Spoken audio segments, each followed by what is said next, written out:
It's always a delight to have you on the program, 60 Minutes Nigeria. It's another week's edition of the program. And today we'll be looking at very, very crucial issue that has to do with the country and, of course, the impact on the citizens of this country. And we are talking about the closure of the land borders between Nigeria and, of course, other countries. We understand that some countries are already putting pressure on the federal government to open its land borders. Now we know that so many other countries really appreciate the economy in Nigeria and, of course, the role of Nigeria as the giant of Africa. My name is Ego Sagmala, welcoming you to this week's edition of the program. And I have two eminent personalities, very distinguished personalities in our midst today. We have a clergyman and, of course, a very seasoned legal luminary in Edo State. We're talking about Pastor Jim Osagede. Nice to have you on the program. Thank you very much. We also have with us an intellectual, President United in Democracy. It is a pressure group that advocates for good governance, which of course is what Nigeria is looking for, Edo State is looking for. A political analyst, communication strategist, Eyaloa Andrew. Nice to have you on the program today. Good afternoon, viewers. Okay.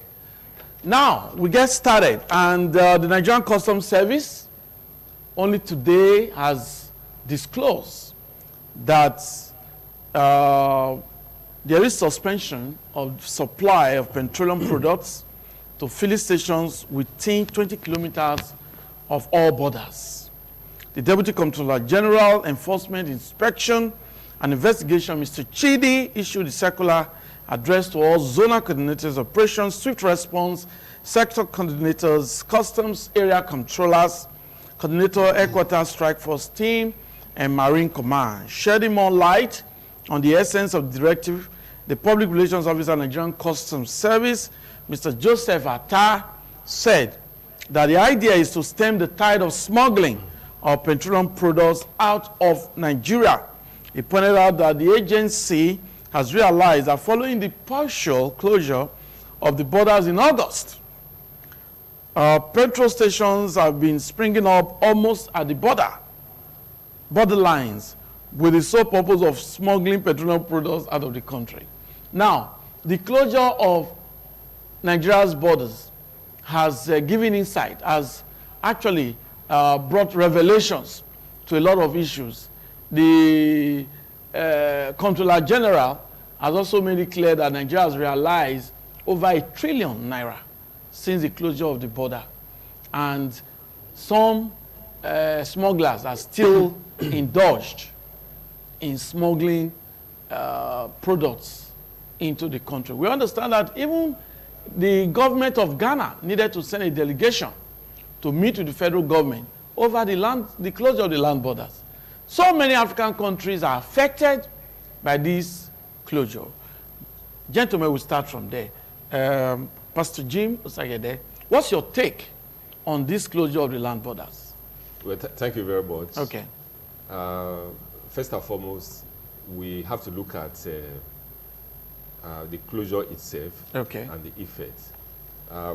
Personally, I am very strong opinion, yes, that the way and manner the federal government closed the border, okay, is improper, because in the Committee of Nations, it's not possible for a country to take unilateral decisions that, okay, affect, the transactions you have with other countries. Okay. For instance, excuse me, Nigeria. Yes. Nigeria has relationship with ECOWAS countries. Okay. They are our closest neighbors. Okay. And if you look beyond ECOWAS, there's AFTA, African Free Trade Agreement. Okay. And all these, regional organizations. Yes. They are controlled by WTO. Okay. The World Trade Organization. Yeah. Now, flowing from WTO, the arrangement is that there will be free flow of goods and services across nations. Okay. you as a nation, even though you have you know, the sovereignty, you know, to set your rules and regulations, yes. you should not infringe on what you have already agreed to do. For instance, as you know, Nigeria is one of the protagonists, the main protagonists of ECOWAS. Now, you want to close border. What Nigeria ought to have done is to give a moratorium, make an announcement, you know, communicate with your counterpart, the Minister of Trade and Industries, the Minister of External Affairs, you know, meet with your neighbors. Tell them that because of the debilitating effect of smuggling on your economy, you will close the border and give a time frame.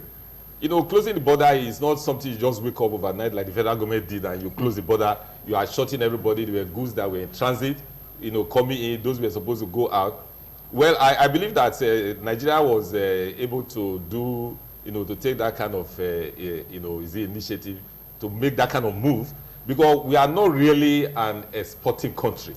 Nigeria depends so much on crude oil. If Nigeria export predominantly was going through the borders, you will not shut the border like that. There are so many side effects. It will affect our relationship with our neighbors. Internationally, in the Committee of Nations, our reputation is being downgraded. You know, the way these things are being done, they are so mechanical that it does not follow the rules and regulations. So I believe very strongly that all these issues, they need to be examined. You know, because in the long run, even though there are a lot of benefit, in the long run, the disadvantages will outweigh the benefit. That's my take on that. Okay, we'll come back to you. You've made very cogent points on this issue. Mr. Eigalua, what's your take on this? Well, for me, I would give kudos to the Federal Republic of Nigeria for closing the borders temporarily. Because if you look at it critically, Nigeria as a country, we are too big to be solely dependent on imported goods and all that.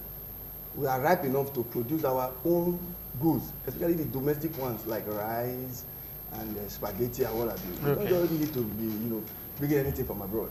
And if you look at it from the recent findings, it shows that closing the border, you know, is a stepping stone to put other countries on alert that there's something going on. And I don't think Nigeria will just rise up to say they want to close the borders without giving signal, giving notices to other neighboring countries. Maybe they ignored that it won't happen.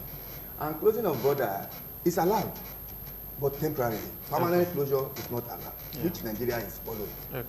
And if you look at it, since the closure of the border in August, Nigeria has been, according to the Comptroller General, retired colonel, Nigeria has been making 5.1 or 5-point-something billion every day from our domestic goods, especially the consumption of rice that we produce. And most of these goods that are coming into Nigeria, some like Thailand, some Chinese Asian countries, Niger and other neighboring African countries, they import these goods to their own country and they pay the stamp duty. They collect stamp duty on it. Then they will not smuggle it into Nigeria without Nigeria getting any stamp duty. And we are the major consumption of all these goods. And it's affecting us, you know, economically. For Nigeria to now rise up to say, yes, we want to take a drastic action, I think Nigeria as a nation, and I've seen the Minister of Agri on several occasions, you know, telling us that Nigeria, we are not producing rice and any of that food stuff that can take care of its citizens. Before you rise to say, oh, I don't want this thing in my house anymore, that you have sufficient of it to take care of your family, which Nigeria is a family. So closure of that border is a welcome development, and like what Buhari said, it will be closed in January ending, which is okay. So it puts other countries on alert to come and discuss with Nigeria how things can be done, so it will not affect Nigeria as a nation, economically and financially. I think it will be resolved. These are all diplomatic. I'll come back to you, but Pastor Jim, now we understand that China closes borders for over 40 years, but some analysts are saying, no, Nigeria should not imitate China. What's your advice to the federal government on this? Well, first and foremost, you know, my submission is not against the closure of the border per se. It's the modality that I quarrel about. Now, talking about China, this is not the way China closes border. Okay. China was not the only country. China, Japan, and some of these Asian tigers, they had what, even Russia had what you call, iron curtain. They made sure that the people became self-sufficient. They were not allowing, goods and services to come in.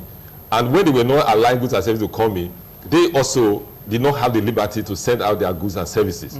And, a country like China, like Russia, because of their lack of, I'm talking about the old USSR, because of their large, population, they had that enormous challenge.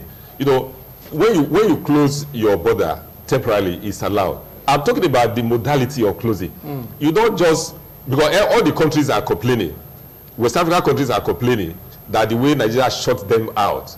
After all, why did the delegation from Ghana, come to tell Nigeria that what they are doing? And it's having a backlash in Ghana right now, even though they don't term it xenophobia like you have in South Africa. Yeah. Many of the business people there, they are voting, indirectly against Nigeria because of the attitude practices of Nigeria government. Closing of border has, advantages. It will stimulate local production. It will enable the goods and services that are produced in the country, to be first choice. To the people. To the people. If you talk about custom generating more money and the rest of the, I think it's the increase is arithmetic progression. It's not even geometric. Where has the custom been? You see, recently I listened to a videotape, by the president of Ghana. Yes. President Mills.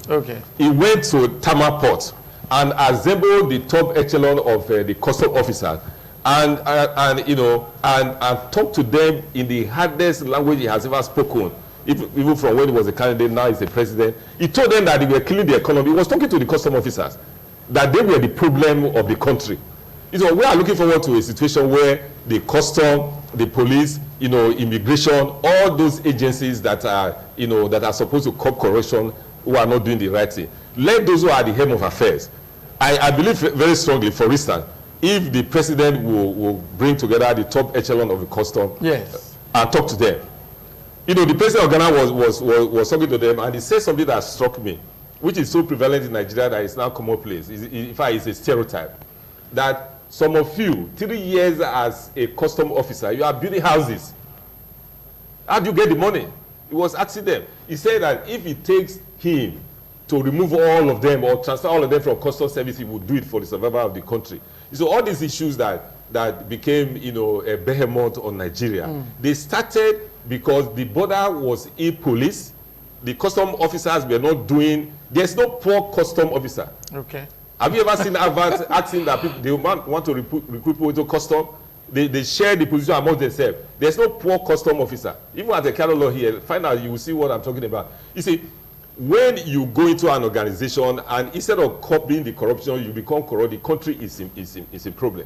Now, the illegal immigrants, even in Benin here, majority of the artisans that you have here, they are not Nigerians, and they don't have the particulars to be in Nigeria. Even some of them who came to ECOWAS, 90 days have elapsed. They have not gone back. And the immigration officials saying that they are not seeing them. So you don't need the president to close the border before you start doing your job, even though that's a stimulus. So these issues that we are talking about, they became endemic in Nigeria because those who were supposed to do their job, they are not doing their jobs. That's the problem. Yeah. Okay. We'll get more of your comments, but you are well traveled. Now, it is believed that even this closure of, there's allegation really, though we cannot substantiate that. It is believed that this closure of the land border, some persons are benefiting from it. Do you think it's true? Well, in every bad situation, people would benefit. People lose. It's normal in all sectors. So it depends on the area you are coming from. Like what he said that, or you said that they've banned the supply of petrol, fuel.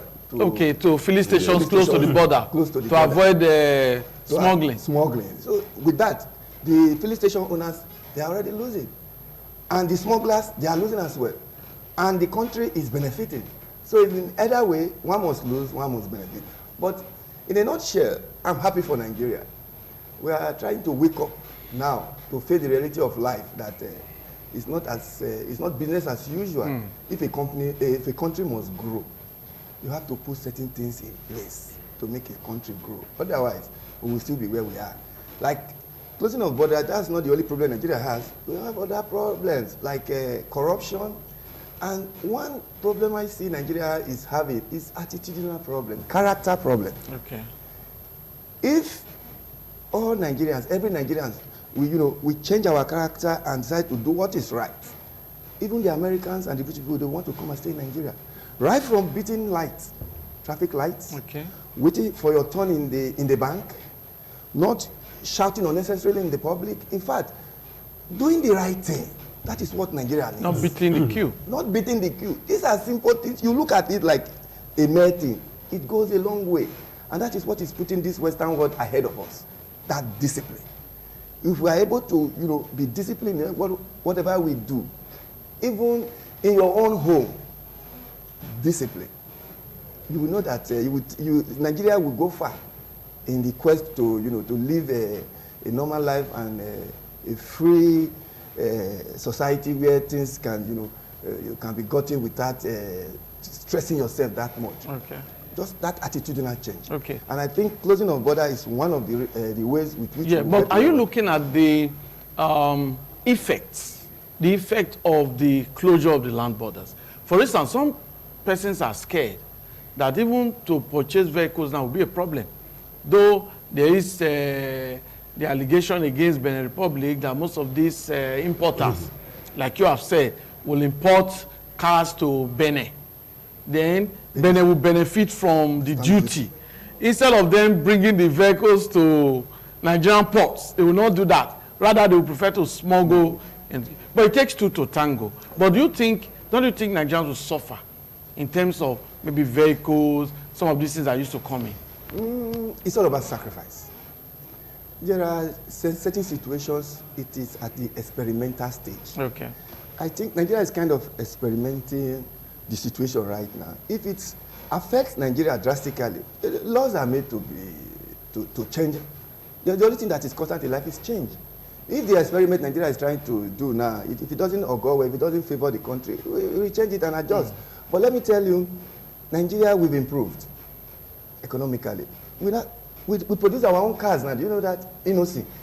Nigeria made cars. Are they not imported parts and engines being assembled? It's a starting point. Yeah, it's a good starting point. But it's made in Nigeria cars. Like rice, every other product that we were solely dependent on foreign countries, we are gradually getting there. So if you say it's going to affect Nigeria negatively or whatever, I'm not disputing that. But they are all road to, becoming somebody or becoming a great country. Countries like Thailand, Malaysia that we're talking about today, they all made sacrifices. The decisions they make, the policies they made affected them one way or the other, but they had to tighten their belt to get to where they are. So I think it's a welcome development. We'll continue to explain. Thank you. But if I may just... Yes, I was just coming to you. Yeah, okay. If I may just chip in something. All these issues that we are talking about, Nigeria, now the borders are closed. Yes. And it's expected that Nigeria will cross the T's and dot the I's. Okay. So that when the borders are reopened, all these issues that led to the closure of the border will not reoccur. Okay. You have to take pain to find out, why do importers prefer neighboring ports to Nigeria ports? There was a time in the 90s where I imported a vehicle, a vehicle, yes, from abroad during the regime of Sani Abacha. Okay. I deliberately sent the car to Republic of Benin. Because at that time, I think there's a little improvement right now. At that time, you see your car this morning, by the time you call the next day, you may not find the engine in the car. It was so bad. In Nigeria? In Nigeria, Abacha's time. If you bring it to Nigerian port? Yes, I mean, church rats, they will vandalize your car. Okay. You come and meet carcass, and it was easier clearing your goods from a neighboring country, and then you get to the land border, you pay. What Nigeria should do is to improve on the ease of doing business in Nigeria. Yes. If you bring your, if you go to Apapa, the gridlock is as a result of all this mismanagement we are talking about. Now, if you bring your goods into Nigeria as a businessman, you have targeted your market. Yes. You have promised your consumers, yes, your distributors, that you will give them goods by the end of next week. Okay. And it's going to take you up to 1 or 2 months. Your container is still not inspected. And demurrage, another problem. Demurrage is there. That is why they prefer to bring their goods through neighboring countries. You understand? So what we need to do now, let us improve on and increase the speed of the clearance of goods and services at the Nigeria port. So that you don't, if you go and bring your goods through a neighboring country, you are even doing a disservice to yourself. You know. So are you saying in neighboring countries you don't have those rats? You call them, is it wharf church rat? Church rat. Okay. Church rat. Yeah. Church rats are people, you know, who are in the port to steal your goods. Okay. They vandalize your vehicles. And right there in the port, don't you have policemen? Don't you have custom officers? You know, all these are the things, they kind of work in concert. If all these things are eliminated, you will bring your goods through Apapa port. And also, let there be decentralization. Everybody going to Lagos will go and clear your goods. What about Port Harcourt? One is there. What about Warri? What about Calabar? Even Saple used to have a port. You know, during the heydays of ATMP, that port was bubbling. So if you decentralize, the economy will improve. A lot of people will be employed. You know, all these, gridlock you have in Lagos, everybody going to Lagos, you know, will reduce. Just as there has been improvement on international traffic for those who are going by air, going abroad. It's not everybody goes to Lagos now to go abroad. You can fly from Kano, you can fly from Port Harcourt. I think Asaba is also international airport. Those are the things that we need to do. You see, what those countries are doing, especially those countries that have only dry ports. They don't have seaport. What they do is that they use this neighboring country as a third-party clearance port. They bring in their goods into Republic of Benin. They clear it there and take it to their country. Is it cheaper there or what? It's cheaper and faster. It's cheaper and faster. Ask anybody who goes to Cotonou. It's cheaper and faster. Otherwise, you won't have people lining the road, bringing cars from Cotonou. And at a time, you know, these are policy, you know, mismanagement.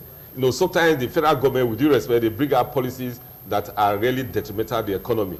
There was a time that the federal government, through the Ministry of Finance, you know, using the custom as the main agent, even encourage people to bring in their goods through the land border, provided you pay the goods, I mean, that you pay the duty. At the entry point. So when that regime came on board, people preferred it because it's easier to clear your goods.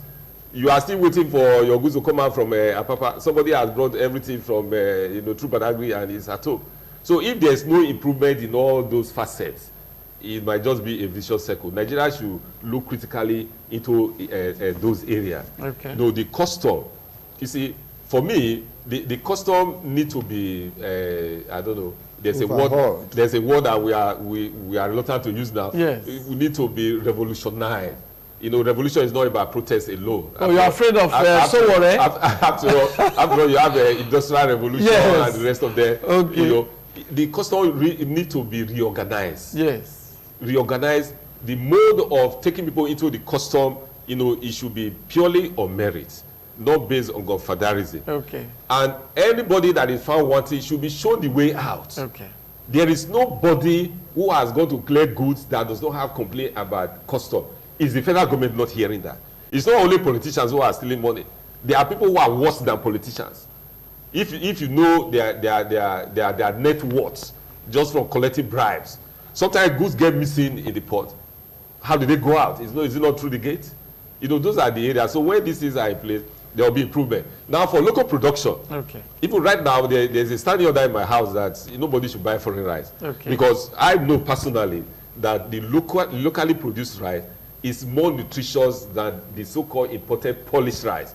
The foreign rice look attractive, but the nutrients are half gone.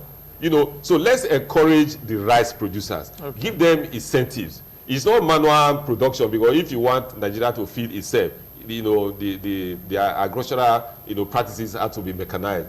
Give them, you know, so incentives. Not cutlass and hoe. No, that one is just for you and your wife and children. If you want to take to the subsistence, if you want to take to the market, you know. So the local rice is good. Now the increase in the price, you know, mind you, because I don't want to be misunderstood that I talk about the closure. The closure was not properly done, but we are talking about the benefit now. Now, temporarily, there will be hike in price because the goods are in short supply. But is it not for the benefit of the farmer that has been suffering?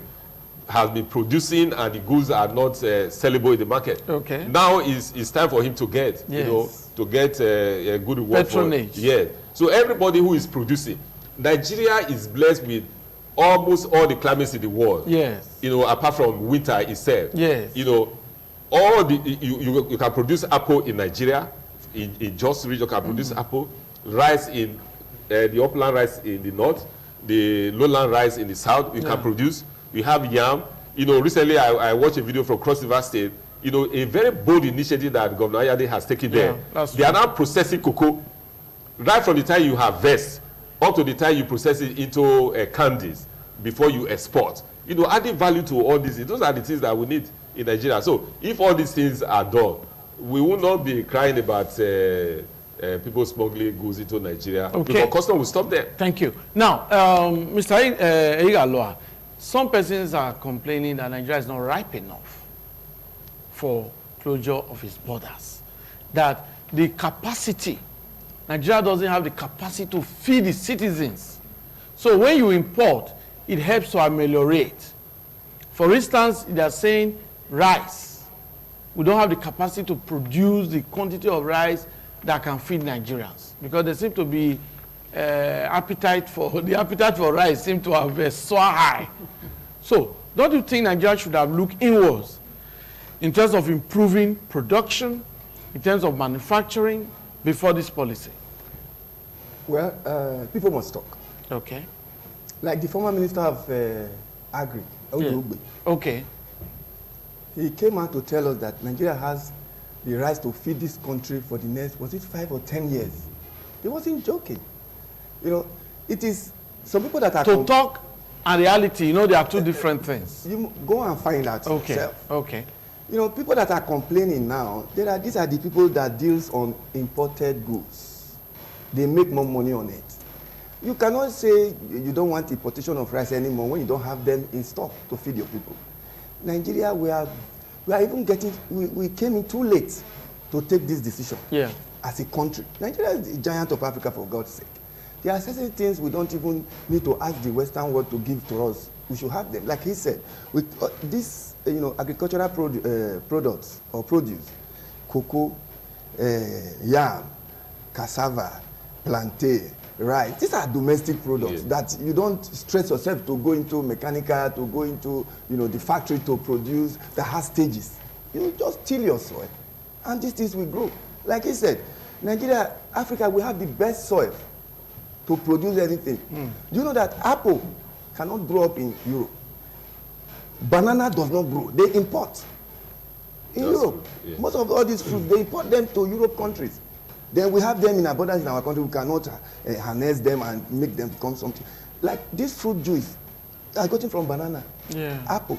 If we concentrate, the regime of Chief Lokinusa, there was an apple fruit juice factory in Neho. You know, they manhandled it, or they were not serious about it. But now would have been making more money from that place and creating labor. I mean, creating employment. So forget about the fact that they say Nigeria is not ripe enough. When is Nigeria going to be ripe? A country that is 60 years old? A man of 60, if he dies today, they will say life well spent. Nigeria is 59.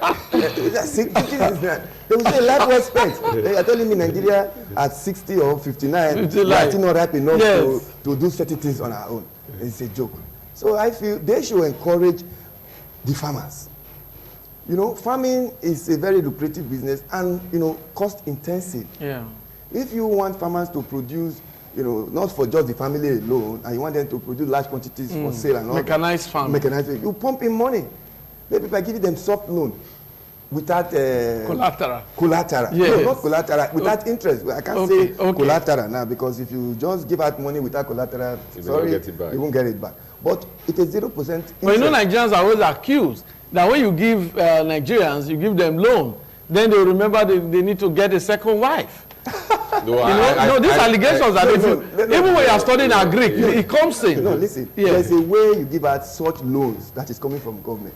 There should be a committee. There's a committee that is set aside to monitor those loans that are given to farmers. We give you 1 million to go into farming, to plant rice and all that. some people will be watching you, be coming there every day to see how you are going about your produce and all that, to guide you with that money. So that if you are trying to go astray, they call it halt and tell you, no, this is not what you gave this money for. Not that you're giving the money and just freely go and be doing what you want to do. It's not done like that, even in the Western world.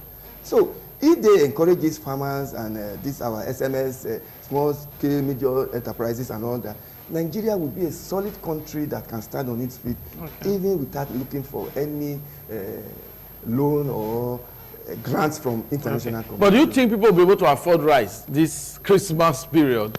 Pastor G. Well, let me just quickly answer that question. Yes. Rice is not the only food we have in this country. But there seems to be growing interest for rice, the appetite for rice has increased. Rice was one of, I think, staple food. It was that we think ceremonial. Ceremonial food. Every Sunday rice. We think it is only the rich that can eat rice. Yes. Because if you are an ordinary Nigerian, if you eat rice, they would, maybe in the next 3 hours you are hungry. You get it? But if you take something like Santana or plantain, that can carry you from morning till evening. Yes. Are you getting me? That's why people emphasis is on this rice. Do you know that so last Christmas? Last Christmas. Yes. I don't know, those who know, last Christmas, I roasted yam. And it was a delicacy for me. I really enjoyed it. And if everybody in the house, wanted to remember the yesteryear. No, it's something that I like to do from time to time. Yes. Everybody in the house abandoned their rice and they were scrambling for the yam. I said, you should have told me I should have added more sugar. But I think we have a lot of ideological issues in moving Nigeria forward. Yes. When let me give you an example. Okay. As a student in the secondary school, yes, I was a member of what they call Young Farmers Club. Okay. In the secondary school. Yes. And we had our garden, we were producing. Yes. I tell you Semalakis. Okay. Semalakis had a poultry. Our eggs, 90% of the eggs that we use in the dining hall, in the body house. Produced by students? Yes, from the poultry. Wonderful. Right now, most of these schools, they don't have even garden. No. I used to be a teacher in UDS. I was teaching agric science. In my time. Yes. When there was one Indian lady, Mrs. Iweze was our principal, they were bringing people from other schools. Even Professor T.O.K. Audu was the commissioner for agric that time. Yes. UDSS was a model on farming, how to teach a student to be interested in farming. Yeah. My last daughter went through UDSS. Okay. And she studied agric science. Okay. One day I asked her, I said, you have never talked about practical. You are only carrying books. Do you still have farms in UDSS? He said, no. They don't have agric farm in UDSS. And you are studying agric science. You see, what I'm talking about is that farming, is not just a hobby. Farming can become, a profession for so many people. Yeah. But people are not encouraged. Most of these things that we are talking about, unfortunately, most of them, they end up in the studio because the policymakers are not even listening. If, for instance, I think some may be listening. You never can tell. Well, I just said that. For instance, the commissioner for agric should make sure that every school should have a farm. Yeah, in my time, we have farms too. Should have a garden. People will be interested. I tell you the Gosa grammars. Yeah, we have farms. I remember, we have farms. One Mr. Hondo. Okay. Was our Greek teacher. Yes. We had a farm, a yam farm at the corner. Yes. Very large one. Yes. If you are stubborn, you have found one thing in the school. For them not to flog you, they will tell you go and farm. Go and weed the farm. Yes. We were producing then vegetables and all that, and all these are gone now. They're calling it. There was an experience. There was an experience I had as an agric teacher. Yes. Because the school. One of the best schools, still a very good school. Yes, very good school. When at that time in the 80s, people send their children from abroad, top notch and the rest of them. So I observed that, there were children from very wealthy homes who have never seen plants before.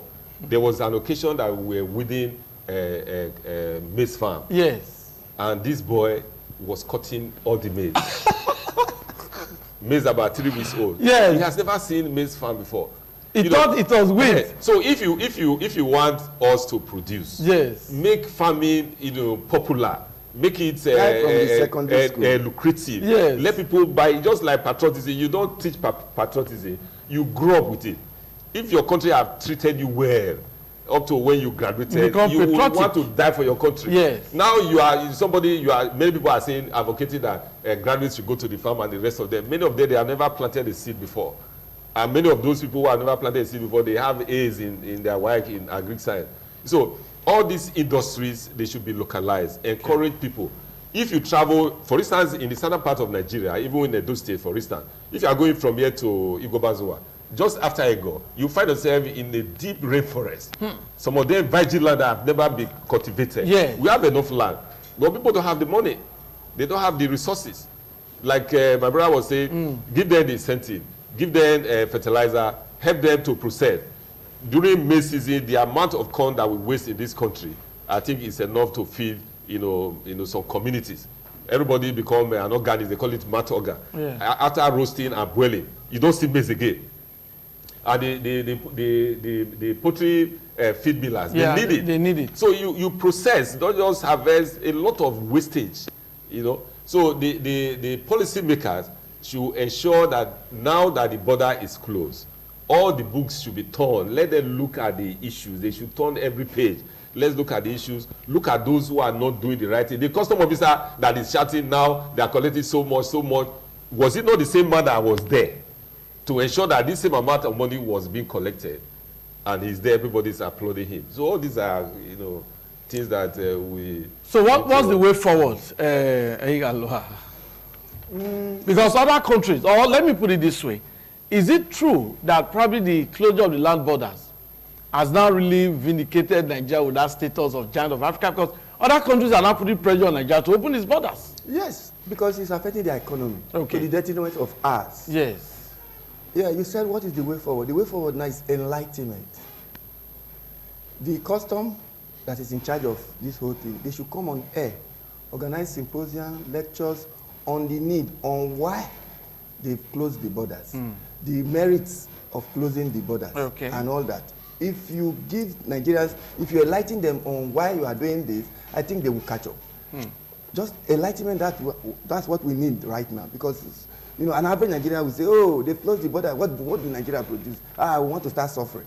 Because initially, I myself, I was furious when I heard Nigeria borders have been closed. I was saying, what do they produce? Why are they closing borders? There are some people that are gaining from this, that are going to gain from this closure, the big men.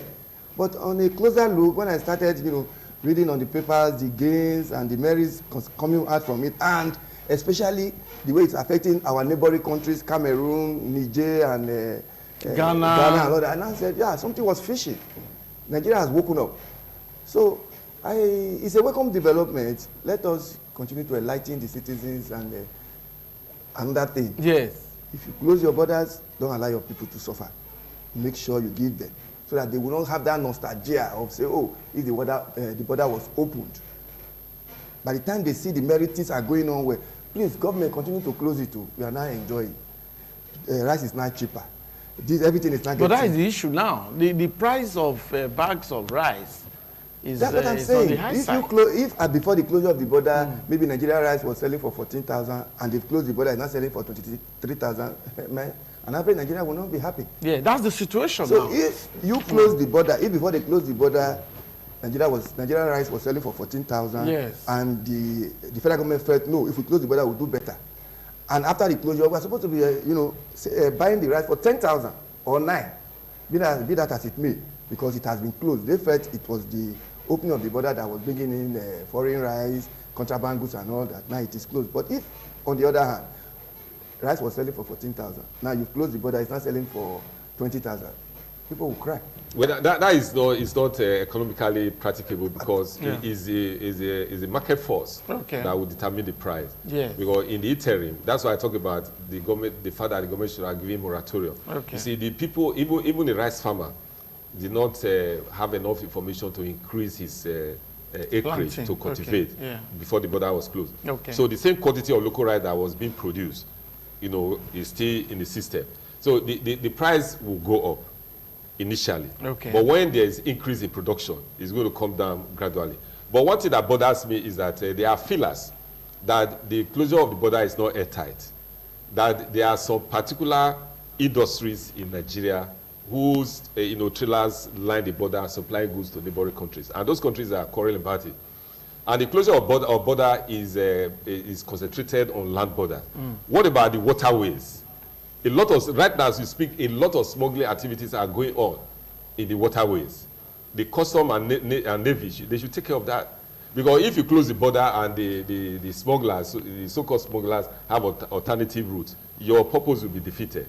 So the closure should be, it should be airtight as much as the federal government can afford. We also understand there are illegal entry points, illegal, and do we say illegal borders? Sir, let me tell you, yes. Those illegal entry points, yes, they are not used by spirits.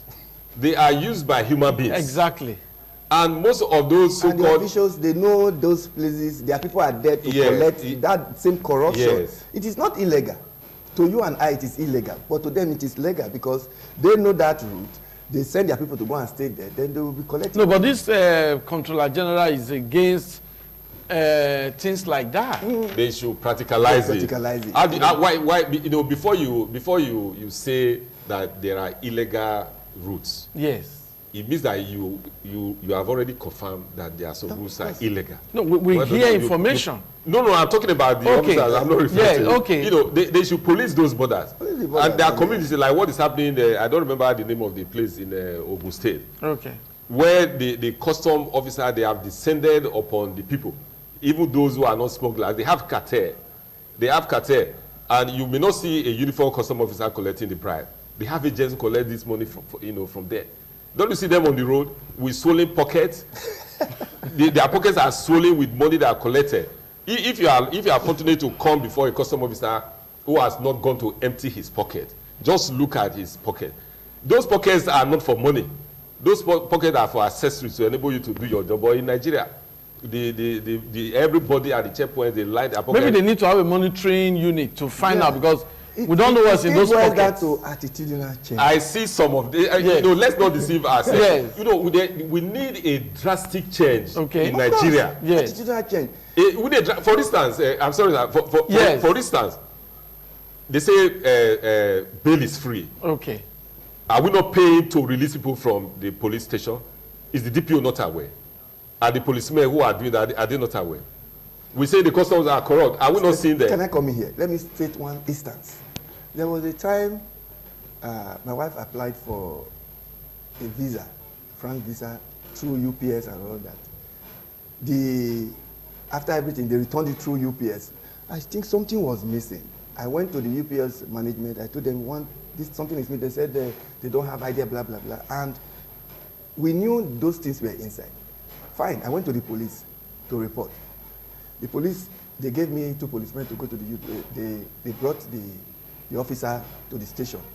After everything, they said the police has to go in on bail and how much do I have for them? I said, why? Why should I give you money? You know what the policeman said? The policeman said, if I don't, I wouldn't have followed you. Then, and I asked, who is not supposed to follow me if you wouldn't have followed me? Are you doing me a favor or you are doing your job? You can imagine the mindset of a police person. No, but all that has changed now under the current Inspector General of Police. Let them have that. We're having a more professional police force now. Confidence, not that at times you go to the police, you will be asking yourself, why did I come here? They won't treat your case accordingly. They want to change it because you are not bringing them money. Let us have that attitude. So you are bringing us to the issue of the fight against corruption. So don't you think this federal government is really tackling corruption head on? Yes, I give kudos to them. They are fighting it in the Herculean, in the big atmosphere.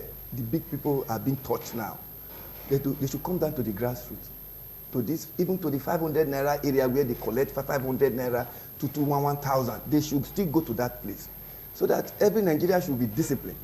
If you are not supposed to get this, you won't get it. If you are supposed to get it, you will get it without compromising or telling you, come and see me. Why should I see you? Why should I give you money? Are you not on salary? There was a time I was traveling, I came to Nigeria. And our Nigerian immigration, when you are about checking out with uniform, what do you have for us? And as if they are jobless. I was first to ask them, okay, are you not on salary? Are you fooling yourself? What do you have for us? The painful aspect was they were asking a white man, which those people they are not used to. Yes. I said, okay, if you are asking me, I wouldn't mind. But don't ask this white man. They are not used to it. To say, give me money. Say, what do you have for me? The bike man was looking at her strangely. Are you asking me for money? And my paper's not correct. So that, and we as Nigerians, we see it as part of us, which is bad. And this is the attitude we carry abroad. We want to, you know, apply it there. It will knock on us. That's why you see. No, you don't even try it over there because you just be on your own. Because it's odd. Okay. A system where you don't need to know anybody. You get it.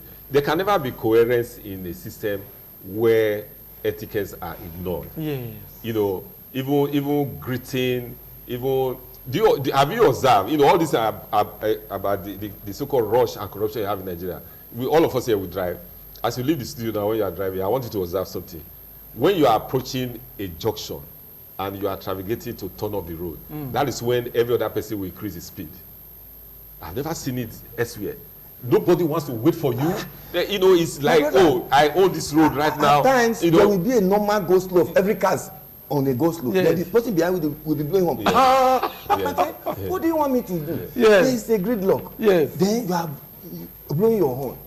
Why are you blowing? I should not fly or I should hit this. Our mentality, I mean, in fact, I don't understand. If you book somebody for traffic offense and you make sure that, you know, he answers for the offense, he will not try it again.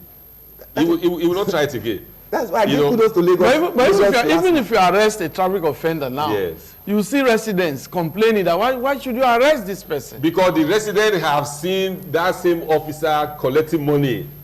You see, before you command the support and respect of the people in the community, you must be seen to be doing the right thing. You understand? Yeah. You know, when ESMA just started, let's use ESMA as an example, they were not really arresting people. They will caution you. Say, from now, this place, you know, don't do it again. No U-turn, you know, it's already one way and the rest of them. So by the time you start jumping into a vehicle and struggling steering, it's barbaric. You can't get support. No matter how wrong that person is, you can't get support because it's seen as oppression. You are using your authority to oppress somebody. Nobody will, you know, will support you. Just go. I went to the, you know, all these things. I was in the bank one day, and I was on the queue. And a young boy, you know, very well dressed, came to meet me. And he just said, give me your biro. That's the language. He said, give me your biro. I look at him. I said, where are you coming from? You, a young man. Don't you know that when you come to the bank, you write? Yes. You are coming with your sagging, your trousers or your boots.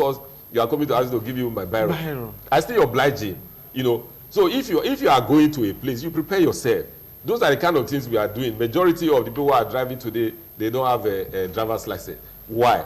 They know that when they are stopped, they can easily get away. You know. Okay, so finally. You go to jail. Yes. For driving without driver's license. Of course. You go to jail for it.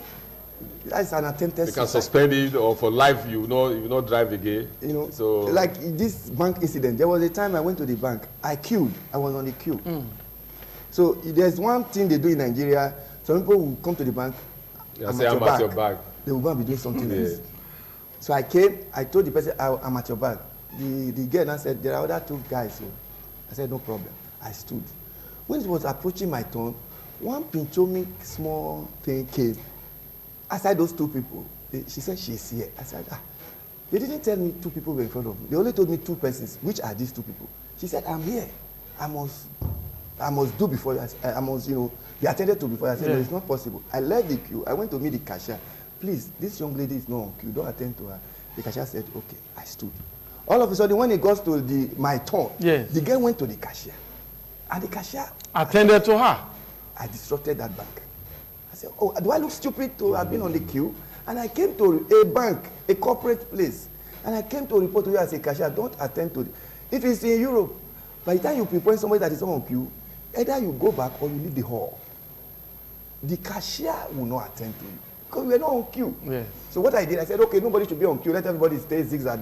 So you can come if you can shout, if you have the power, you must be attended to. The concept of queuing, the principle behind queuing, is that when you leave the queue, you have forfeited that position. Exactly. It will close up. Okay. When you come back, you go to the back. You don't reserve. But I don't think we have that understanding here. That's okay. But finally on the program, now what's your advice to the federal government on this land border issue, Pastor Jim?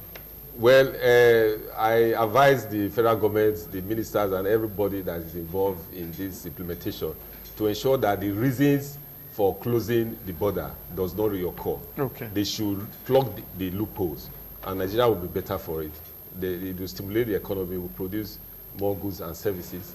And also, Nigeria should know that Nigeria is not an island, because we cannot produce everything that we need. Yeah. Okay. Yeah, my advice to the federal government is that, like he said, you should follow the modalities of how things are properly done. Closing of the border, that's not the only thing we do with other nations, so that it won't affect our relationship with other nations, so that the friendliness, that ECOWAS in us, will continue to still grow. Okay. Then concentrate our people on how to improve our sector, agriculture sector, and make Nigeria a worth living place. Thank you very much. Thank you for your comments.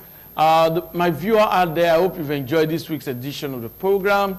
60 Minutes Nigeria, we looked at the issue of the closure of the land borders, the impact on the economy, and of course, the pressure on the federal government from all other Africans. I think Nigerians will be very proud because the appellation that Nigeria is the giant of Africa seems to be understood now by other countries who are now putting pressure on the federal government to open its land borders. Well, if you enjoyed this week's edition of the program, then keep a date with me. Next week, God willing, we'll be here again to discuss other national issues. Pastor Jim, thanks for being a part of the show. Thank you so much. Mr. Eigalua, communication strategist, thank you for being a part of the show. Thank you very much. And my viewer out there, thanks for being a part of the program. Do have a wonderful weekend ahead. Bye-bye.